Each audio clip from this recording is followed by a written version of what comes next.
বিকাল বেলা যারা জানাজা পড়ছে, এই স্ত্রী ছেলে কাঁদছে সারাদিন বাপের জন্য, স্বামীর জন্য। এই মানুষগুলোই রাত্র 9টায় আবার পাশের বাড়ির থেকে রান্না করে আনছে, এরাই পেট ভরে ভাত খাইতেছে। এর নাম দুনিয়া, এর নাম দুনিয়া, এর নাম দুনিয়া। এই মানুষগুলো তো একদিন উপাস থাকলো না, আপন সন্তান, আপন স্ত্রী। তাহলে ধোকার এই দুনিয়া কার জন্য সাজাইলাম? কার জন্য বলে? বলে কার জন্য? ইয়ালামুনা যাহিরাম মিনাল হায়াতিদ দুনিয়া ওয়া হুম আনিল আখিরাতি হুম গাফিলুন। আল্লাহ বলে, বান্দা দুনিয়ার জীবন তো খুব বুঝলা, কিন্তু আখিরাতের ব্যাপারে গাফিল হয়ে রইলা। আমার ছেলেরা, তোমরা বলো ভাই, তোমরা যারা খোদার 365 দিনে একটা বছরে কোনোদিন ফজরের নামাজ কোনোদিন পড়ো নাই, তোমার এই পরিণতি, তোমার এই গন্তব্য শেষ কোথায় তুমি বলো? ইনসাফের সাথে তোমার বিবেককে, প্রিয় বন্ধু, 1 মিনিটের জন্য আমি তোমার বিবেককে বললাম, তুমি বলো, সারাদিন যে উলঙ্গ ছবি দেখলা, সারা রাত যে নর্তকীর ছবি দেখলা, এরপরে তোমার গন্তব্য কোথায়? থামবা কোথায়? তুমি কোথায় গিয়ে থামবা? তোমার পরিণতি কি? তোমার টার্গেট কি? এই নাচ, এই গান, এই ছবি, এই জেনা, এই ব্যভিচার, এই মদ, এই জুয়া, এই ফেন্সিডিল, এই ইয়াবা, আরে না ফরমান, তোরে শেষ পর্যন্ত কোথায় গিয়ে থামাবে? তোরে একটা জানোয়ার ছাড়া, একটা কুকুর বিড়াল ছাড়া, একটা হাইওয়ান ছাড়া আর কিচ্ছু বানাবে না। তোরে একটা নর পশু বানায় দিবে। চরিত্রহীন মানুষ থাকে না, লম্পট কোনোদিন মানুষ হয় না। মদখোর, নেশাখোর, জুয়ারি, ফেন্সিখোর, বাবাখোর, ডাইলখোর, ইয়াবাখোর, ফুট্টাখোর, হারামখোর, ওই মানুষ থাকে না, ওই জানোয়ার হয়ে যায়। জানোয়ার, জানোয়ার হয়ে যায় বেটা, জানোয়ার হয়ে যায়। যে কপাল সেজদা দেয় না, সে কপাল, যে মানুষ মানুষ হয়ে সেজদা দেয় না, আল্লাহর কসম, আল্লাহ তাআলা কোরআনে বলছে, ইবলিস তুই সেজদা দিলি না, আজকের থেকে তুই শয়তান। এজন্য যে কপাল সেজদা দেয় না, সে মানুষ নয়, শয়তান। শয়তান বেটা, তুই বেটা শয়তান, শয়তান, এটা শয়তান। এর আগে কোনদিন ইবলিসকে শয়তান বলতো? কোন দিন থেকে বলছে? যেদিন থেকে সে সেজদা দেয় না। কথা বলেন না কেন?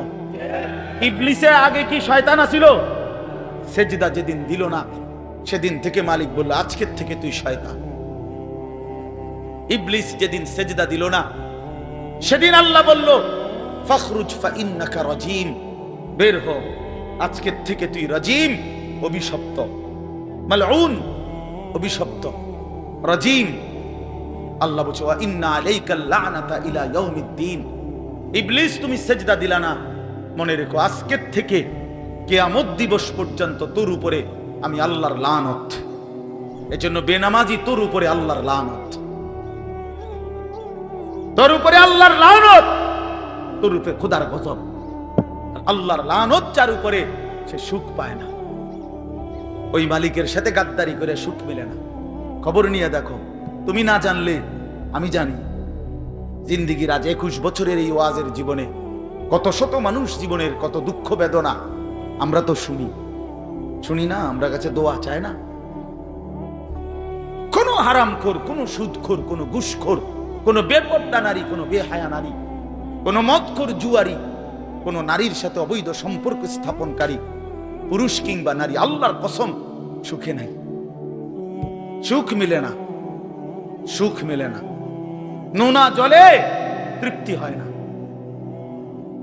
যে পানি লবণাক্ত, ওই পানি তৃষ্ণা মিটায় না। অতএব গুনাহ তৃষ্ণা মিটায় না। গুনাহ কাউকে তৃপ্তি দিতে পারে না। আল্লাহর নাফরমানি কাউকে সুখ দিতে পারে না বন্ধু। আল্লাহ কোরআনে বলছে, ওয়াদারু যাহিরাল ইসমি ওয়া বাতিনা। আমার বান্দা, প্রকাশ্য গুনাহ ছেড়ে দাও, গোপন গুনাহ ছেড়ে দাও। আল্লাহ বলছে, ওয়ালা তাকরাবুল ফাওয়াহিশা মা যাহারা মিনহা ওয়া মা বাতান। আল্লাহ বলছে, বান্দা প্রকাশ্যে কিংবা গোপনে কোন অশ্লীলতা, বেহায়াপনা, অসভ্যতার কাছেও যেও না। আল্লাহ বলছে, ওয়ালা তাকরাবুজ জিনা। জিনা, ব্যভিচারের কাছে, নারীর সাথে অবৈধ কোন রকম সম্পর্কে যেও না বান্দা। ইন্নাহু কানা ফাহিশা, এটা বড় বেশি অশ্লীলতা, সাবিলা, এটা বড় মন্দ পথ। হায় যুবক, ভুল করে না। ওই নারীর ফাঁদে একদিন তোমার সে জাহান্নামে পৌঁছায় দিবে, একদিন তোমার কবরে পৌঁছায় দিবে। সে তোমার সুখ দিবে না। চরিত্রহীন নারী সুখী হয় না। যার নিজের সুখ নাই তে তোমার কি সুখ দিবে? সুখ দিবে কিভাবে? সিনেমার নর্তকী সুখ দিবে কিভাবে? সে নিজে তো সুখে নেই, সে তো সুখে নেই। এই জন্য এটা জরুরি। বাবাদেরকেও বলি, হায়াতের 60 বছরেও যারা গুনাহ ছাড়তে পারেন নাই, মনে রাখেন বাপ, এই কবর দেখা যায়, কবর দেখা যায়। চলেন এবার তরজমাটা শুনেন। কোরআনুল কারীমের মধ্যে আছে, হযরত মূসা আলাইহিস সালামকে আল্লাহ তাআলা প্রথম যখন তুর পাহাড়ে, আমরা সবাই জানি যে আল্লাহ তাআলা মূসা আলাইহিস সালামের সাথে তুর পাহাড়ে কথা বলছেন বহুবার, মানে ওয়াহি নাজিল করছেন। আল্লাহর কথা মানেই ওয়াহি। তো প্রথমবার যখন মূসা আলাইহিস সালাম তুর পাহাড়ের ওই টিলাতে উঠলেন, তো সেখানে আল্লাহ তাআলা স্পষ্ট কোরআন শরীফে আছে, আল্লাহ তাআলা প্রথমেই বলে দিয়েছেন, ইন্নী আনা রব্বুক ফাখলা'না আলাইক। মূসা, আমি তোমার রব, আমি তোমার মহান মালিক আল্লাহ। তুমি ফাখলা'না আলাইকা, তোমার দুইটা জুতা খুলে ফেলো, দুইটা জুতা খুলে ফেলো। আনা আখতারতুকা, আমি তোমাকে নির্বাচিত করেছি। ফাসতামি' লিমা ইউহা, অতএব আমি যা ওয়াহি নাজিল করতেছি বলতেছি তা মনোযোগ দিয়ে শোনো। তাহলে এখন কি বোঝা গেল? তাফসীরের মধ্যে আছে, জুতা খুলতে বললেন কেন? প্রশ্ন হলো, জুতা খুলতে বললেন কেন? কথা বললে বলবে। তো আল্লাহ তাআলা এটা বুঝাইছেন, মূসা, আমি রব্বুল আলামিনের কথা শুনবার আদব জুতা খুলে বসো। এই জন্য আদব শিখাইছেন, আদব শিখাইছেন। কোরআন সুন্নাহর ইলমের মধ্যে, কোরআন সুন্নাহর জ্ঞানের মধ্যে একটা জিনিস ভীষণ জরুরি, সেটা হলো আদব। দুইটা জিনিস একসাথে গঠন করতে হয়। এজন্য আমাদের মাদ্রাসাগুলোতে দুই জিনিস একসাথে পড়ায়, একটা হলো ইলম আর একটা হলো আদব। এজন্য মাদ্রাসাওয়ালারা তাদের বাচ্চাদেরকে যেমন পড়ায়, তো বাচ্চার ওযু, গোসল, চলা ফেরা, উঠা বসা, কথাবার্তা, চাল চলনের দিকেও নজর রাখে, যে ছেলেটা দাঁড়াইয়া পেশাব করে কিনা, ছেলেটা টয়লেট পেপার ব্যবহার করে কিনা, দস্তরখান বিছায়া খানা খায় কিনা, বাবা মাকে সালাম দেয় কিনা, ইত্যাদি ইত্যাদি। মানে শুধু শব্দ মুখস্থ করছে, পড়া দিছে, পড়া নিছে, এটা না, তার সাথে সাথে তার জীবন গঠন হচ্ছে কিনা, আদব শিখতেছে কিনা, আখলাক শিখতেছে কিনা, এইটা হলো একই সাথে লক্ষ্য থাকে। এই জন্য হাদিসের মধ্যে আছে, আমাদের প্রিয় নবী সাল্লাল্লাহু আলাইহি ওয়াসাল্লাম বলছেন, আল্লামানি রব্বি ফাআহসানা তা'লিমি ওয়া আদ্দাবানি রব্বি ফাআহসানা তা'দীবি। এই একটি হাদিসে নবীজি দুইটা কথা বলছেন, যে আমার আল্লাহ আমাকে সর্বোত্তম ইলম, জ্ঞান শিখিয়েছেন, এবং আমার আল্লাহই আমাকে সর্বোত্তম আদব শিখিয়েছেন। তাহলে একই সাথে বলছে নবীজি, আল্লামানি রব্বি আদ্দাবানি রব্বি, আল্লাহই আমাকে ইলম শিখিয়েছেন, আল্লাহই আমাকে আদব শিখিয়েছেন। কেন নবীজি বাম পাও দিয়া টয়লেটে ঢুকছেন? কেন ডান পাও দিয়া মসজিদে ঢুকছেন? মনে করেন এই যে প্রতিটা নড়াচড়া, হাত্তাল হারাকাত ওয়াস সাকানাত, নবীজির প্রতিটি স্থিরতা, প্রতিটা নড়াচড়া, সবটাই আল্লাহ তাআলার ফয়সালা, আল্লাহ তাআলার পক্ষ থেকে নির্ধারণ করে। তিনি সাহাবীদের সাথে পরামর্শ করছে, অথবা নিজে নিজে ভাবছে যে কেমনে শুইলে ভালো হয়, কেমনে হাঁটলে ভালো হয়, না না, আল্লাহ তাআলার পক্ষ থেকে নির্ধারণ করে দেওয়া। এই জন্য বাপ, এটা জরুরি বিষয়। এটা আল্লাহর কোরআনের মজলিস, বরকতময় মজলিস। এখানে জুতা খুলে আল্লাহর কথা শুনলে বরকত হবে, এটা আদব। সবাই যারা মূসা আলাইহিস সালামের ওই ঘটনাটা জানে, কোরআন শরীফে স্পষ্ট আছে যে তখন প্রচন্ড ঠান্ডা ছিল, ভীষণ ঠান্ডা। কুয়াশা, নিচে বরফ। মুসা আলাইহিস সালামের স্ত্রী, ওই যে শোয়াইব আলাইহিস সালামের মেয়ে, যাকে তিনি 10 বছর পরে বিয়ে করে আনতেছিলেন, উনি প্রচন্ড শীতে কাঁপতেছিল। এই সময় মুসা আলাইহিস সালাম একটু আগুনের তালাশে তুর পাহাড়ের ওই টিলার মধ্যে উঠছিলেন। স্ত্রীকে বলছে, ইন্নী আনাস্তু নারা, আমি একটু আগুন তালাশ করে আনি, যদি আগুনটা আনতে পারি তাহলে আগুনের মধ্যে যদি তোমার শরীরে একটু সেঁক দাও তাহলে গরমটা আর শীতটা একটু কম লাগে। মানে সে শীতকালে আগুন দিয়ে আগের দিনে খুব ছিল, তাহলে বোঝা গেল এত ঠান্ডা, এত প্রচন্ড শীতে যে কাঁপতেছে। কিন্তু এরপরেও আল্লাহ তাআলা বললেন আগে জুতা খোলো। অথচ এই ঠান্ডার মধ্যে জুতা না খুললে ভালো ছিল, কিন্তু এরপরও আল্লাহর কথা শুনবার আদব, জুতা খুলে শুন। হাদিসের মধ্যে কথা স্পষ্ট আছে, আল্লাহ নবী সাল্লাল্লাহু আলাইহি ওয়াসাল্লাম কখনোই খাবার জুতা পরিহিত অবস্থায় খাইতেন না। জুতা পায়ে কখনোই তিনি খাবার খাইতেন না, বরং জুতা খুলে পিঠ সোজা রাইখা মাথা নিচের দিকে নোয়াইয়া 2 হাঁটু উপরের দিকে তুলে বিনয়ের সাথে আল্লাহ নবী সাল্লাল্লাহু আলাইহি ওয়াসাল্লাম খাবার গ্রহণ করতেন। নবীজি নিজে বলতেন, আকুলু কামা ইয়াকুলুল আবদ, একজন গোলাম তার মনিবের সামনে যেরকম বিনয়ের সাথে খানা খায়, আমি আমার মহান আল্লাহ পাকের সামনে এভাবে খানা খাই। ভাইয়া, আদব, আদব অনেক বড় জিনিস।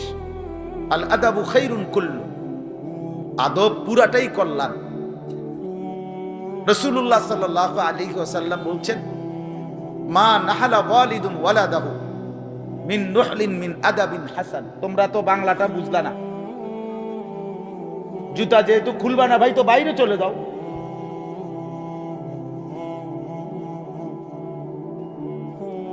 আশ্চর্য মানুষ। না না, অনেকের আছে গাদ্দারি স্বভাব, যে আমি যেমনি আছি এমনি শুনবো। এটা সিধা করতে হবে। জিন্দেগি যদি সোজাই না হয় তো বললাম কারে, বললাম কাকে?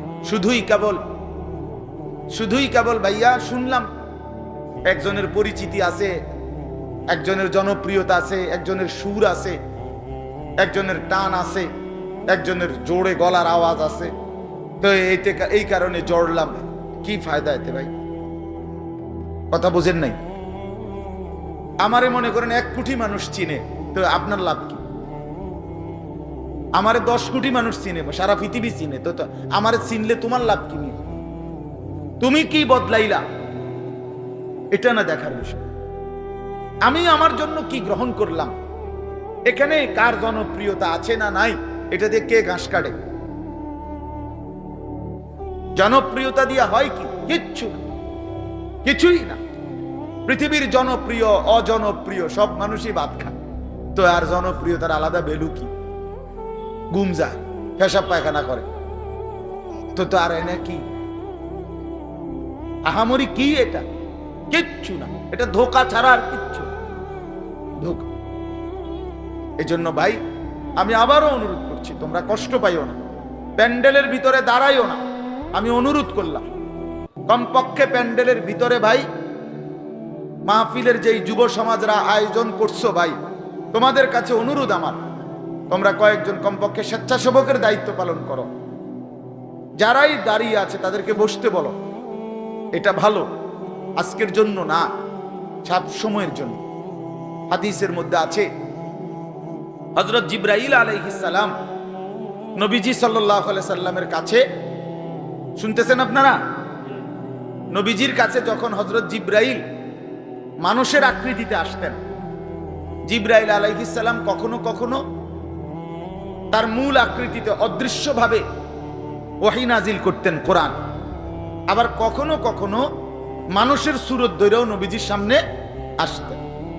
হাদিসে কথা স্পষ্ট আছে যে যখনই জিবরাইল মানুষের আকৃতিতে নবীজির কাছে আসতেন, তো নবীজির সামনে এসে আদবের সাথে বসতেন। কিভাবে বসতেন? হাদিসের এই শব্দটা পর্যন্ত আছে, ফাসনাদা রুকবাতাইহি ইলা রুকবাতাইহি। মানে করেন নবীজি এদিকে ফিরা, তো জিবরাইল ওইদিকে মুখোমুখি বসতেন, এভাবে যে উভয়ের হাঁটু বরাবর, বুক বরাবর, চোখ বরাবর। এইভাবে মনোযোগ দিয়ে জিবরাইল আলাইহিস সালাম নবী সাল্লাল্লাহু আলাইহি সাল্লামের সামনে বসতেন। এরপরে তিনি বিভিন্ন বিষয় বলতেন, শুনতেন, নবীজির সাথে কথা বলতেন। তাইলে আদব এটা। আল্লাহর কোরআনের সামনে, রাসূলুল্লাহ সাল্লাল্লাহু আলাইহি সাল্লামের হাদিসের সামনে সর্বোচ্চ আদবের সাথে বসতে হয়। সর্বোচ্চ এটা বসা, এটাই নিয়ম। হাদিসের মধ্যে আছে, আরো শুনাই আমি, হাদিসের মধ্যে আছে হাদিসে কুদসি, কোন নেককার বান্দারা যখন আল্লাহর জিকির, আল্লাহর তেলাওয়াত, আল্লাহর কথা শুনবার জন্য, বসবার জন্য, বলার জন্য বসে, তো এই পুরা মজমা যখন শেষ হয়, তো আল্লাহ ফেরেশতাদেরকে জিজ্ঞেস করে যে আমার এই বান্দাদেরকে কি পুরস্কার দেওয়া যায়। তো তারা বলে, মহান আল্লাহ, আপনার ইচ্ছা। তো আল্লাহ তাআলা বলেন, শোনো, আমার এই প্রিয় বান্দাদের মজলিস যারা বসলো, আমি তাদের সকলকে মাফ করে দিলাম। তো ফেরেশতারা বলে, আল্লাহ, এখানে এমন লোকও আছে যে এমনি আসছিল, দ্বীনি উদ্দেশ্যে আসে নাই, আপনার কথা শুনতে আসে নাই, এমনি বইছিল আর কি। ইন্নামা জাআ লিহাজাতিন, ব্যক্তিগত কোনো উদ্দেশ্যে আসছে, তাকেও মাফ করে দিবেন। তখন আল্লাহ তাআলা বলেন হাদিসে কুদসি, হুমুল কওমু লা ইয়াশকা বিহিম জালিসুহুম, এই শব্দটা বুঝাইতে চাই। আল্লাহ তাআলা তখন বলেন, আমার প্রিয় বান্দাদের মজলিস, কিছু বলবেন? বসেন।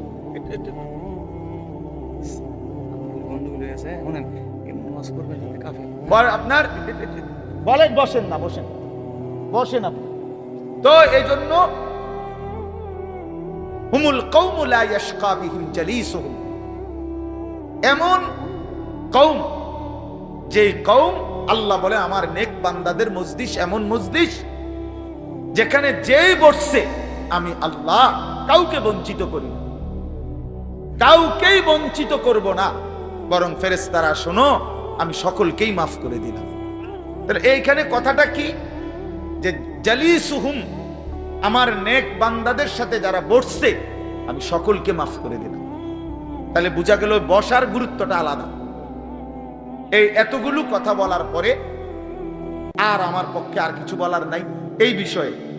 কোরআন সুন্নাহর আলোকে বললাম। এরপরে কোনো বদনসিব যদি নাই বসে, তার কি করার আছে? তার কি মাথার বাড়ি দেওয়া যাবে? কথা বুঝছেন না? কাজেই এরপরে কোনো দুর্ভাগা না বসলে ঠিক আছে।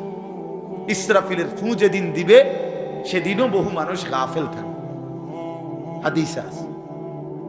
ইসরাফিলের ফু হবে, পৃথিবীতে ভূমিকম্প শুরু হবে, জমিন কাঁপতে শুরু করবে, আসমান ভাঙতে শুরু করবে, তখনও গাফলতের মধ্যে বহু মানুষ থাকে। এই অবস্থাতেই মৃত্যু হবে, এই অবস্থাতেই হাসর হবে। কাজেই গাফেল থাকবেই, গাফেল থাকবেই। এই জন্য আল্লাহ তাআলা আমাদের প্রত্যেককে আল্লাহর কথা, কোরআন সুন্নাহর কথা মনোযোগ দিয়ে, আন্তরিকতা নিয়ে শুনবার তৌফিক দান করেন। এবার আর একটা কথা, ছোট্ট কথা, সেটা হলো ভাই, মেহেরবানি করে প্রত্যেকে এই যাদের হাতে মোবাইল, এই হাতে ধরা এই মোবাইলগুলো নামায় ফেলো। আল্লাহর ওয়াস্তে আমার এই কথাটা রাখো, ভালো হবে। আমি তোমাদের কল্যাণের জন্য বললাম। আল্লাহর ওয়াস্তে এই হাতের মোবাইলটা অল্প একটু সময়ের জন্য আমি অনুরোধ করলাম, এটা নামাইয়া এটা বন্ধ করে দাও। এমনি শুনো, চেহারার দিকে তাকাইয়া শুনলে দোস্ত ভালো হবে, মনোযোগ বাড়বে, দিলে কথা জমে। শুধু মোবাইলটা ধরে রাখলে একটা বড় সমস্যা হলো, নিজের অন্তরের মধ্যে জেহানে থাকে এটা যে আমার মোবাইলে উঠতেছে কিনা, সেজন্য সারাক্ষণ নজর এটার দিকে থাকে। আর একটা মনোবিজ্ঞানীদের একটা কথা হলো, মানুষের অন্তর একসাথে দুই জিনিস ভাবতে পারে না। এটা একটা কি পরীক্ষিত কথা। দিলে একই মুহূর্তে দুই জিনিস ভাবে না, এটা রাইখে তোমার আরেকটা ভাবতে হবে। তাহলে এখন যেহেতু তোমার ফিকিরে মনোযোগ মোবাইলটাতে উঠতেছে কিনা ঠিক মতো, তাহলে আর নিজের জন্য কিছু গ্রহণ হবে না। মোবাইলে উঠছে ঠিক আছে, সুন্দর, আওয়াজও ক্লিয়ার হয়েছে, পুরা বয়ানটাও উঠছে, তো এরুন তো ওয়াজ লাখ লাখ আছে মোবাইল, তো নিজের জন্য কি হলো? আমার দিলের জন্য আমি কি নিলাম, আমার নিজের জন্য আমি কি নিলাম। এই জন্য দোস্ত, এটা জরুরি বিষয়, এটা গুরুত্বপূর্ণ বিষয় যে নিজের জন্য গ্রহণ করা। তু আগার মেয়েরা নিহি বানতা না বান আপনা তো বান। ভারতীয় উপমহাদেশের একজন বিখ্যাত বুজুর্গ বলছেন, সৈয়দ আবুল হাসান আলী নদভী রহমতুল্লাহ আলাই, হে যুবক, যদি তুমি মানুষের কল্যাণ, সমাজের কল্যাণ, কারো কোনো উপকার যদি করতে নাও পারো, আপনা তো বান, নিজের ভালোটুকু তো করো, নিজের কল্যাণটা তো কমপক্ষে ভাবো, নিজেরে কমপক্ষে সুন্দর বানাও। আমি কে, আমি কোত্থেকে আসলাম, আমারে কে বানাইলো, আমি কোত্থেকে আসলাম, কেন বানাইলেন, আমি ফিরে যাব কোথায়। প্রতিনিয়ত দোস্ত বন্ধু আমার, বাপ আমার, যে মানুষগুলো কবরে চলে যায়, তাদেরকে কে নিয়ে যাচ্ছে? কেউ তো নিজের থেকে মরতে চায় না, আত্মীয় স্বজনও তো কারো মৃত্যু চায় না, কিন্তু একজন অদৃশ্য মালিক নিয়ে যাচ্ছে। কেন নিয়ে যায়? কেন নিয়ে যাচ্ছেন? কোথায় নিয়ে যাচ্ছেন? এজন্য প্রিয় বন্ধু, বাপ, এটা আমাদের ভাবা উচিত। এতটুকু যে আমি নিজের কমপক্ষে ভাবি, আপনার তো বান। কোরআনুল কারীমে আল্লাহ বলছে, ইয়া আইয়ুহাল্লাযীনা আমানু আলাইকুম আনফুসাকুম, হে ঈমানদারগণ, মুমিনগণ, তোমরা নিজেকে নিয়ে নিজেকে সাজাও, গড়ো। আলাইকুম আনফুসাকুম, নিজেকে মজবুত করে ধরো, নিজের ভালোটুকু করো, নিজের সৌন্দর্যটুকু বুঝো। কোরআনুল কারীমে আল্লাহ বলছে, ভাইয়া ওয়ালা তুলকু বিআইদিকুম ইলা তাহলুকা, হে আমার বান্দা, নিজেকে নিজে ধ্বংস করে দিও না, নিজেকে নিজে বরবাদ করে দিও না। একটা মোটর সাইকেল, অনেক ছেলে পেলে, আমি প্রায় সময় বলি, আমার এতটা মায়া লাগে যে হায়, নিজে একটা মোটর সাইকেল এইভাবে চালায়, মনে হয় একটা কুত্তাও এভাবে দৌড়ায় না, এত দ্রুত গতি। আহা সন্তান, অ্যাক্সিডেন্ট করলে তো তোমারই পাওটা ভাঙ্গা যাবে, অ্যাক্সিডেন্ট করলে তোমার মাথাটা ফাইটা যাবে, অ্যাক্সিডেন্ট করলে তুমি তো রক্তাক্ত হয়ে যাবে। এতটুকু ভালো যদি না বুঝে এই পাগল, এই মাতাল, কি পরিমাণ মাতাল, এ কি পরিমাণ মাতাল। খুব জোরে চালাইলে মানুষে দেখবো, মানুষে দেখতে দেখতে তো তুমি গেছো গা, তো কি দেখতো মানুষ? এটা দেখবো কি? তা তুমি দেখবার আগে তো তুমি তো দৌড় দিছো কুত্তার মতো, তো তোমার কি তা চাইতো মানুষ? কি দেখবো এটা? এটা দেখার কি আছে এটাতে? আস্তাগফিরুল্লাহ, আস্তাগফিরুল্লাহ। এরকম অসংখ্য বিষয় আছে যে তুমি যদি মনে করো দিবানিশি চরিত্রহীনতার মধ্যে ডুবে গেলা, উলঙ্গ ছবি, নর্তকীর নাচ, জেনা, ব্যভিচারের দৃশ্য দেখলা, সারা রাত সারা দিন মোবাইলে, প্রিয় বন্ধু আমার, ভাই আমার, তুমি একবার ইনসাফের সাথে ভাবো যে এর পরিণতিতে তোমার হালাত কি হবে। তোমার শরীর, তোমার যৌবন, তোমার যৌন শক্তি, তোমার যৌবনের সক্ষমতা, এটা যখন প্রয়োজনের মুহূর্তে হারায় যাবে, তুমি যখন ফকির হইবা, তুমি যখন ফকির হয়ে যাইবা, একদিন শরীরের সক্ষমতার অভাবে যখন ধুকে ধুকে কাঁদবা, দুনিয়া তো বেইজ্জতি, আখিরাত তো বেইজ্জতি, তো কি হবে সে? কে তোমার খবর নিবে? কে কার খবর নেই? স্বার্থপর এই দুনিয়ায় কেউ কারো খবর নেয় না দোস্ত, এই স্বার্থপর দুনিয়ায় কেউ খবর নেয় না।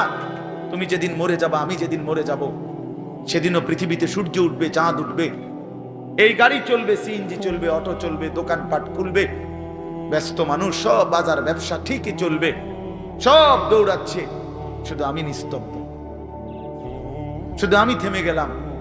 আমার হাত আর নড়ে না, পা আর নড়ে না, আমার আর চোখ খোলে না, আমার আর জিন্দেগির কোনো স্পন্দন নাই। এরই নাম দুনিয়া, এরই নাম দুনিয়া।